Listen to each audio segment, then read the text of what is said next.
Vou te apresentar tudo o que você precisa saber sobre a teologia paulina, como você nunca viu. Você já parou para pensar de onde vem a teologia do apóstolo Paulo? Muita gente imagina que Paulo simplesmente inventou ideias teológicas às quais o cristianismo teria se apoiado. Mas não. Paulo não é um inventor. Ele é um intérprete e um testemunho vivo de um encontro transformador com Cristo. Vamos caminhar juntos por 3 fontes que moldaram o pensamento dele: o judaísmo, o helenismo e a experiência radical de conversão. O judaísmo de Paulo, a casa onde ele aprendeu a respirar. Antes de ser Paulo, ele era Saulo de Tarso, fariseu, discípulo de Gamaliel, formado nos melhores círculos rabínicos de Jerusalém. Ele não cresceu em uma atmosfera religiosa superficial, mas em um ambiente saturado de Torá, tradição, lei e expectativa escatológica. Para o judaísmo farisaico, a história tinha um centro, e esse centro era o Deus de Israel, o único, santo e soberano. A vida humana deveria ser moldada por sua vontade, obediência à lei, pureza moral, separação da idolatria, fidelidade à aliança. Paulo respira isso desde cedo. Por isso, quando ele fala sobre pecado, sobre justiça e sobre redenção, ele não está importando categorias estrangeiras. Ele está reinterpretando a história de Israel à luz da cruz e da ressurreição. Quando ele afirma, Cristo é o fim da lei, não está dizendo que a lei é inútil, está afirmando que tudo aquilo que a lei buscou apontar, justiça, nova criação, reconciliação, encontrou sua plenitude em Jesus. O judaísmo lhe deu a gramática da fé, mas Cristo lhe deu a sintaxe, o sentido profundo das palavras. O helenismo, a cidade onde ele aprendeu a falar com o mundo. Paulo não era apenas um judeu, ele era cidadão romano e homem do mundo greco-romano. Tarso, sua cidade natal, era um centro intelectual. Filosofia, retórica, pensamento ético, cosmopolitismo, tudo isso circulava ali.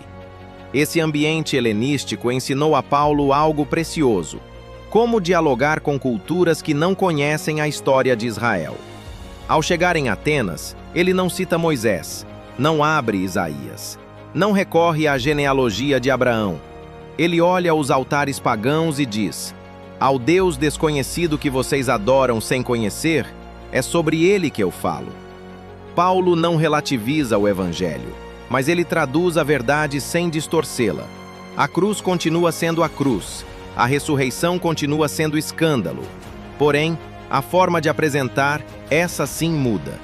O helenismo não moldou o conteúdo da fé de Paulo, mas moldou sua capacidade de comunicar, de construir pontes, de dialogar com filósofos, de entrar em sinagogas ou praças com a mesma autoridade. A conversão de Paulo, não uma mudança de ideias, mas uma colisão com a realidade. Até aqui falamos de formação cultural e teológica, mas nada explica Paulo sem o ponto de ruptura, o encontro com Jesus no caminho de Damasco. Imagine um homem que acreditava estar servindo a Deus com zelo. Ele persegue cristãos porque vê neles uma ameaça, uma heresia. Seu coração é uma chama, mas uma chama cega. E então, a luz, a voz, o chamado pelo nome. Saulo, Saulo, por que me persegues? Não foi uma experiência mística vaga. Não foi um fenômeno psicológico. Foi encontro pessoal com Cristo ressurreto. Esse momento não apenas altera sua moral, ele reconstrói sua cosmologia. Jesus é o Messias prometido. A ressurreição já irrompeu na história. A nova criação começou. Os gentios são convidados à mesa da aliança. Paulo não decidiu se converter. Cristo o conquistou, mudou sua direção, redirecionou sua vocação. Saulo, o perseguidor, torna-se Paulo, o apóstolo aos gentios. O que tudo isso significa? A teologia de Paulo não é produto de uma mente isolada. Ela é uma fusão viva. Judaísmo, a estrutura da promessa, da justiça, da aliança. Helenismo, a linguagem que abre portas para um mundo plural. Conversão, o encontro com o Cristo vivo que reorganiza tudo. A partir disso, Paulo vai escrever cartas que não são análises frias. São cartas de alguém que viu a glória e agora interpreta a vida à luz dela. Epistemologia cristocêntrica. Cristo como o centro, a fonte e o referencial principal. Para ele, não existe teologia sem Cristo. Cristo não é um capítulo da fé, ele é o eixo que sustenta tudo. Entender Paulo não é apenas estudar suas palavras, é enxergar o Cristo que moldou sua alma. E quando esse Cristo rompe sua tradição, sua cultura e a sua biografia, ele não destrói quem você é, ele transforma o que você é em vocação. Você já percebeu que na teologia de Paulo, Cristo não é só o conteúdo, ele é o método, a lente e a fonte? A fé paulina não começa com especulação, filosofia ou tradição humana. Ela começa com uma pessoa real. E dessa pessoa nasce toda uma forma de conhecer a Deus. Paulo não aprende teologia sentado em uma biblioteca ou copiando teorias religiosas. Ele aprende no encontro com Cristo ressurreto. Ele mesmo afirma em Gálatas: o evangelho que eu anuncio não veio de homens, nem foi aprendido de homem algum, mas eu o recebi mediante revelação de Jesus Cristo. Esse é o ponto de partida. Paulo conhece a Deus porque Cristo se revela a ele. Não porque ele raciocina até Deus, mas porque Deus vem ao seu encontro. A partir desse contato existencial, tudo mais se organiza. Cristo é o lugar onde Paulo lê as Escrituras. Quando Paulo abre o Gênesis, Isaías, os Salmos e a Torá, ele não os lê de modo neutro. Ele os lê como testemunhos que convergem para Jesus. A promessa a Abraão, o servo sofredor, a nova criação, o novo êxodo, tudo encontra sua forma final em Cristo. Por isso, Romanos 1-11 não é apenas um tratado teológico. É uma releitura de Israel em chave messiânica. A eleição, a rejeição, a justiça, a lei e a salvação aos gentios. Tudo resplandece sob a luz do Cristo encarnado, crucificado e ressuscitado. Para Paulo, Jesus não é apenas um mestre moral brilhante ou um profeta inspirador. Ele é o Messias prometido, o centro da história, aquele que revela quem Deus é e quem a humanidade pode ser. O Império dizia: César é Senhor. Paulo responde: Jesus é Senhor. E não apenas sobre almas, mas sobre toda a realidade: céus, terra e submundo, anjos, reis, culturas e sistemas. Mas existe um outro elemento na epistemologia de Paulo: o Espírito Santo. Em 1 Coríntios 2, ele diz algo revolucionário. Não basta ter informação sobre Deus, é preciso ter discernimento espiritual. O Espírito não apenas explica a verdade, ele nos introduz nela, de modo que o ensino se torna experiência e a doutrina se torna vida. Paulo nos ensina, então, que a verdadeira teologia nasce assim: Cristo se revela, as Escrituras convergem, o Espírito ilumina. Sem Cristo não há foco, sem Escritura não há fundamento, sem Espírito não há compreensão. Antropologia caída. O que Paulo pensa sobre o ser humano? Aqui Paulo nos dá um golpe de realidade. Ele não idealiza o homem, não o vê como basicamente bom. Para Paulo, o homem está quebrado na raiz. E a palavra que governa essa condição não é erro, não é fraqueza, não é desvio moral, é escravidão.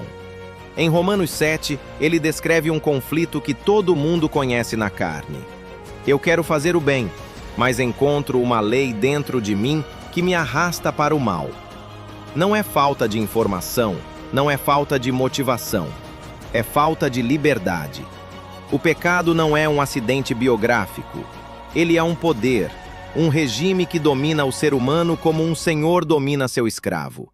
Então, vem o segundo elemento da antropologia: incapacidade moral e espiritual. Em Romanos 1-3, Paulo fecha o cerco. judeus e gentios, religiosos e irreligiosos, civilizados e bárbaros. Todos estão debaixo do mesmo veredito. Não há justo, nenhum sequer. A humanidade não precisa apenas de conselhos, não precisa apenas de moralidade, não precisa apenas de terapia espiritual. Ela precisa ser resgatada. E a última consequência é brutal: a morte. Em 1 Coríntios 15, ele descreve a morte não como uma tragédia isolada, mas como um princípio estrutural da existência humana caída. O pecado abre a porta, a morte reina. E esse reinado não é filosófico, ele é físico, psicológico, espiritual e universal. Paulo nos confronta com o fato de que o problema humano não está na superfície, está no DNA da alma. Só uma nova criação pode resolver o que a velha humanidade não consegue curar. E aqui está a beleza teológica. A epistemologia de Paulo começa em Cristo. A antropologia de Paulo termina clamando por Cristo. O mesmo Cristo que revela a verdade é o Cristo que quebra a escravidão, paga a culpa, vence a morte e inaugura uma nova humanidade. Paulo não é pessimista sobre o homem. Ele é realista sobre o pecado e esperançoso sobre o Salvador. A cruz como justiça substitutiva, o coração da salvação em Paulo. Se a pessoa de Cristo é o centro da cristologia, a cruz de Cristo é o centro da soteriologia. Para Paulo, a cruz não é apenas um símbolo religioso, não é apenas sofrimento, não é apenas martírio, ela é substituição. Em Romanos 3, Paulo usa o termo propiciação. É uma palavra técnica, o sacrifício que afasta a ira justa e restaura a comunhão. Não é Deus perdendo a paciência, nem o homem pagando penitência. É Deus provendo o próprio meio de justiça, onde o inocente assume a culpa do culpado. Em Gálatas 3:13, Paulo vai fundo. Cristo nos resgatou, tornando-se maldição por nós. Isso é terrível e glorioso ao mesmo tempo. Terrível porque revela a profundidade da nossa queda. Glorioso porque declara a extensão do amor divino. Mas Paulo não para aí. Em 2 Coríntios 5, ele dá o golpe final. Deus estava em Cristo reconciliando consigo o mundo. Não existe dualismo entre o Pai irado e o Filho bondoso. O Pai envia, o Filho se entrega, o Espírito aplica. 3 pessoas, um propósito: redenção. E então surge a frase que ecoa como um trovão. Aquele que não conheceu pecado, Deus o fez pecado por nós, para que fôssemos feitos justiça de Deus. Aqui está o mistério central da cruz. Cristo não morre simplesmente por causa do pecado. Ele morre em lugar do pecador. Ele toma o que era nosso, culpa, condenação e morte, e nos dá o que é dele, justiça, vida e filiação. Na cruz, justiça e graça não se anulam, elas se abraçam.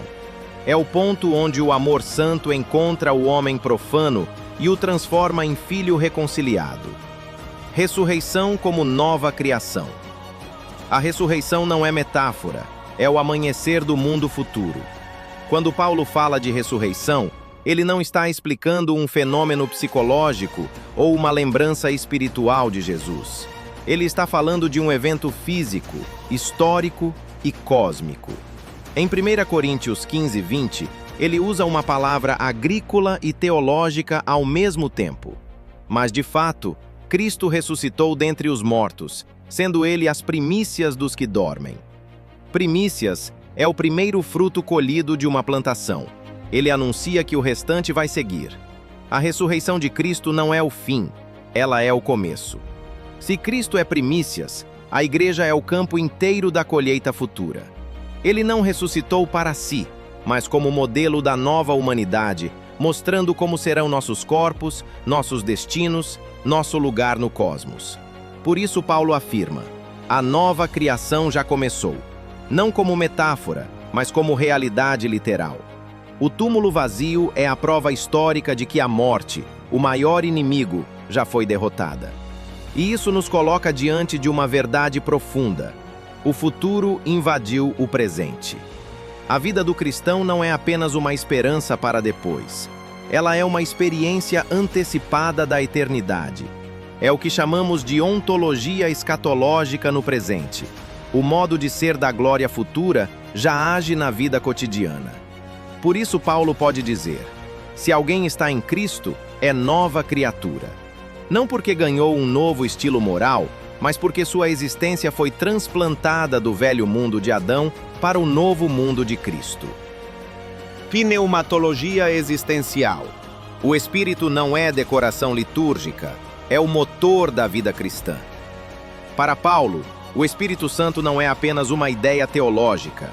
Ele é a presença viva de Deus dentro da nova humanidade.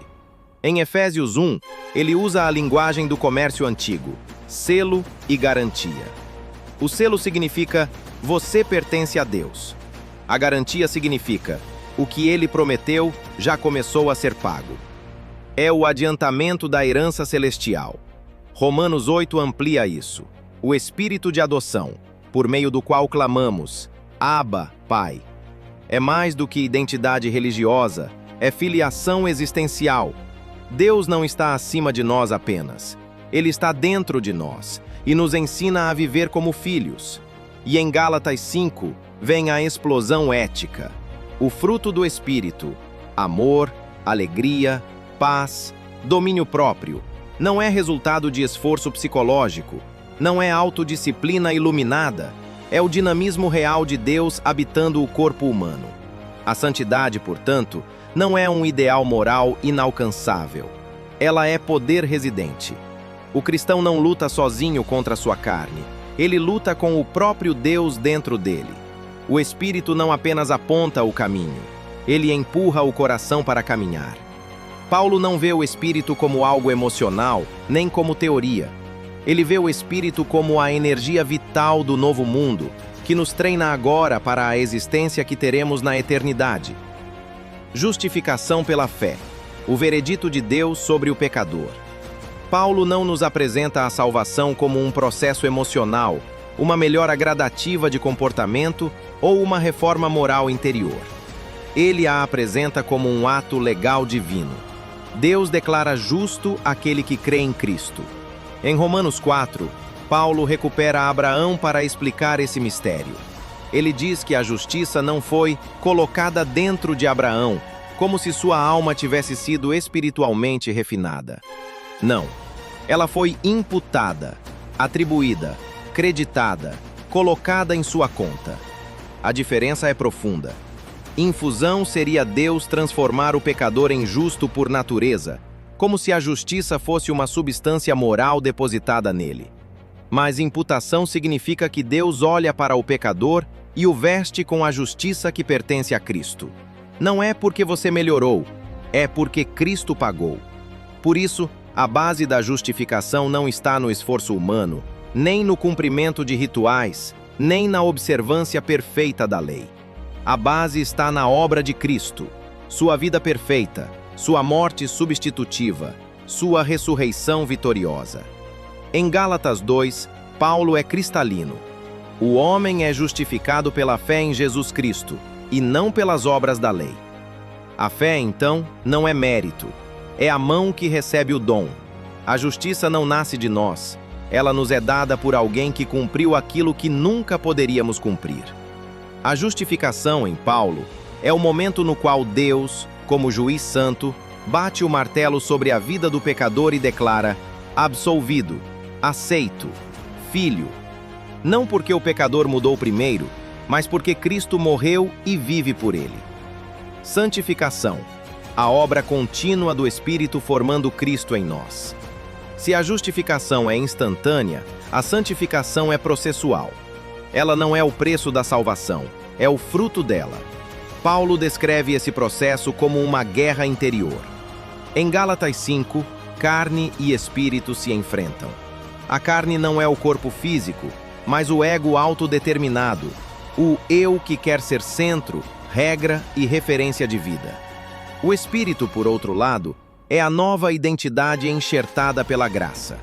Ele inclina o coração para a vontade de Deus, não como imposição externa, mas como desejo renovado. Em Gálatas 2:20, Paulo revela a dinâmica. Já não sou eu quem vive, mas Cristo vive em mim. A santificação começa com a crucificação do ego. Não com esforço de imagem espiritual, mas com morte interior. Eu fui crucificado com Cristo. Quando o ego é crucificado, o espírito assume o comando. E o resultado não é mera disciplina, é vida no espírito, onde amor, mansidão e domínio próprio não são resultados de treinamento psicológico, mas expressões da presença divina. Em Romanos 8, Paulo dá a definição mais elevada. Ser santificado é ser conformado à imagem de Cristo. A santificação não é apenas evitar pecados, é parecer com Jesus, na mente, no caráter, nas escolhas, na maneira de amar, sofrer, perdoar e esperar. A santificação é a prova visível de que o futuro da ressurreição já está germinando no presente. A lei, a pedagogia divina da graça. Para Paulo, a lei não é inimiga do Evangelho. Ela é a ferramenta que revela o problema humano e aponta para a solução que está em Cristo. Primeiro, a lei revela o pecado. Romanos 3 é contundente. Pela lei vem o conhecimento do pecado. Assim como uma tomografia não cura o câncer, mas o revela com precisão, a lei expõe a doença espiritual do coração humano. Ela nos mostra quem somos, não quem devemos nos tornar. Segundo, a lei prepara para Cristo. Em Gálatas 3, Paulo a chama de aio, um tutor. Não era o mestre final, mas aquele que conduz a criança até o verdadeiro professor. A lei cria fome, sede, desespero moral. Ela nos empurra para o Evangelho, onde o que tentávamos conquistar com obras é dado como dom pela graça. Terceiro, a lei é superada como meio de justificação. Não abolida moralmente, superada judicialmente. A lei não é descartada, mas transfigurada em Cristo. Na nova aliança, a obediência não vem da tentativa de subir até Deus, mas da experiência de Deus descendo ao coração humano pelo Espírito. A lei escrita em pedra cedeu lugar à lei escrita na carne do Filho crucificado e impressa pelo Espírito nos corações dos redimidos. A Igreja como corpo de Cristo. A comunidade viva onde a graça toma forma humana. Paulo não pensa a Igreja como instituição burocrática, mas como um organismo espiritual. Ela tem respiração, nervos, músculos, identidade e missão. Em 1 Coríntios 12, ele nos entrega a imagem central. Muitos membros, um só corpo. A diversidade não é problema, é o design divino. Cada cristão carrega dons específicos. Uns ensinam, outros servem, outros administram, outros consolam. Mas todos servem ao bem comum. O corpo não existe para a autopromoção dos membros. Os dons não são troféus espirituais. São ferramentas de cuidado. Se um sofre, todos sofrem. Se um é honrado, todos se regozijam. A eclesiologia de Paulo é carismática, não burocrática. A autoridade existe, sim, mas é distribuída para edificação, não para controle. A igreja é o lugar onde o Cristo ressurreto toma forma social, cultural e histórica. Ela é a visibilidade concreta da nova humanidade. Um outro elemento na eclesiologia paulina é: a igreja é um mistério. Quando Paulo afirma que a igreja é um mistério, ele não está falando de algo obscuro, místico ou inacessível. Na teologia paulina, mistério significa um plano de Deus antes oculto e agora revelado em Cristo.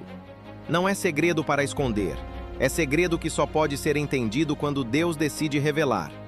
O mistério não é criado pelo homem, mas revelado por Deus. A igreja não nasce da capacidade organizacional de apóstolos, nem da adesão voluntária de pessoas religiosas. Ela é o resultado da obra redentora de Cristo e do sopro do Espírito Santo. Ela é a comunidade que Deus trouxe à existência, não um projeto humano que pediu a bênção divina.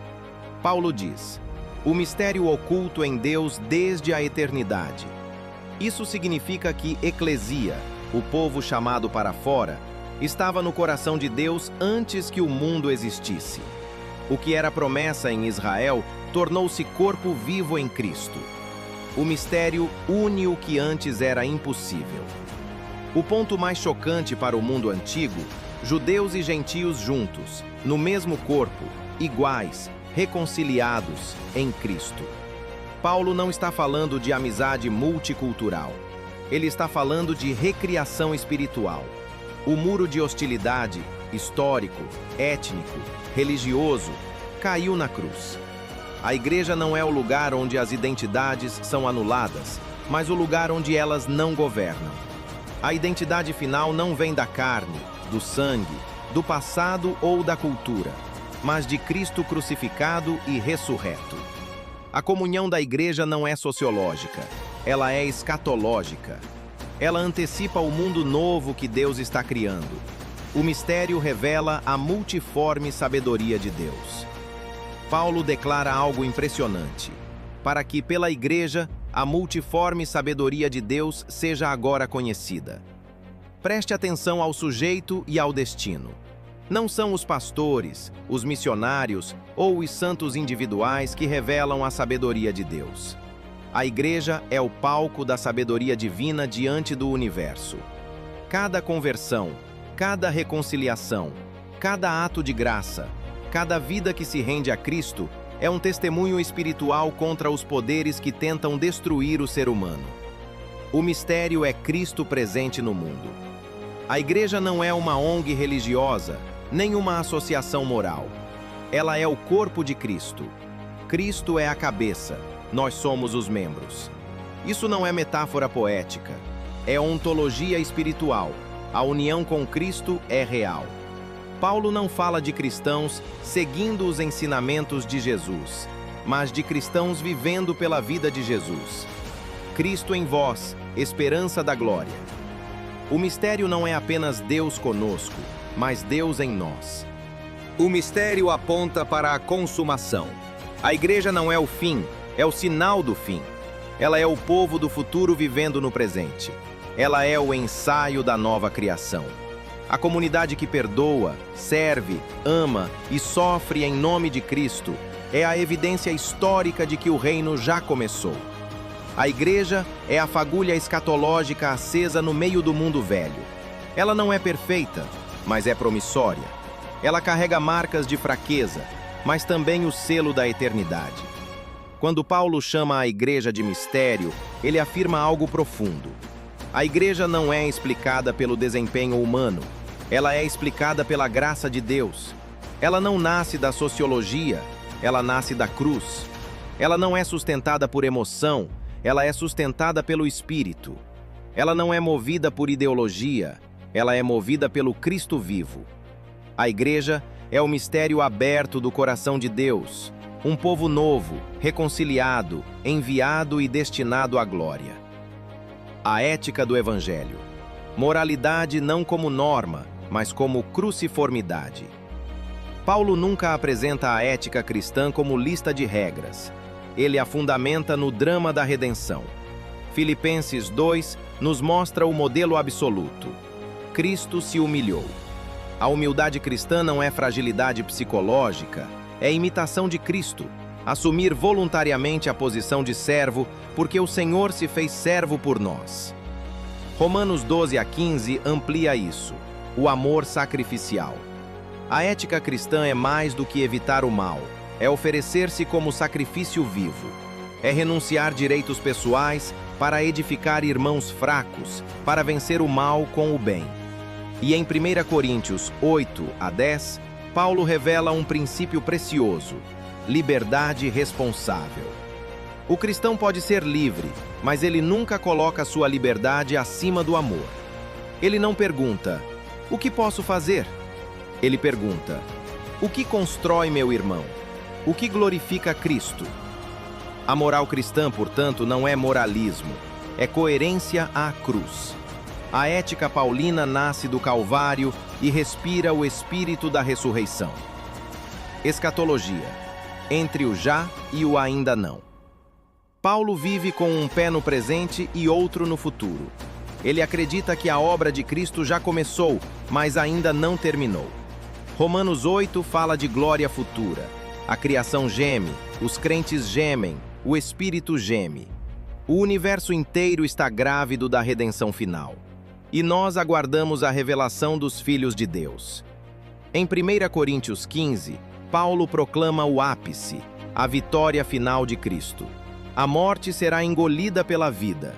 Não haverá mais corpos frágeis ou corações divididos. Cada joelho se dobrará, não por coação política, mas por reconhecimento cósmico. A escatologia paulina inclui a ressurreição universal. O futuro humano não é dissolução espiritual, é corpo transformado, pleno, glorioso, real. E o horizonte final? Restauração cósmica. O Senhor não vai jogar o mundo fora, Ele o renovará. Novos céus e nova terra, onde justiça e vida triunfam para sempre. Esse é o destino que molda a ética, a igreja e a esperança. Nós não caminhamos para o vazio, caminhamos para o reino definitivo do Cordeiro. Imagine o apóstolo Paulo diante de 3 grandes montanhas que definem todo o mapa da sua teologia. Ele olha para a história de Israel, observa o drama do pecado humano e, diante de tudo isso, enxerga a justiça radical de Deus revelada em Cristo. É assim que seu pensamento se organiza, não como filosofia abstrata, mas como uma narrativa viva, uma história que envolve pacto, queda e redenção. Ao fim dessa jornada pela mente de Paulo, percebemos algo essencial. Sua teologia não nasceu em salas de aula. Nasceu nas estradas poeirentas do império, nas prisões escuras, nas lágrimas e na fé inabalável de quem encontrou o Cristo vivo. Paulo não escreveu para explicar ideias, escreveu para anunciar uma pessoa. E a mesma voz que ecoou em Damasco ainda chama hoje, não apenas para entender a fé, mas para viver transformado por ela. Paulo não mudou apenas a história da fé. Ele provou que um único encontro com Cristo pode mudar uma vida, e por meio dela, o mundo inteiro. Um grande abraço.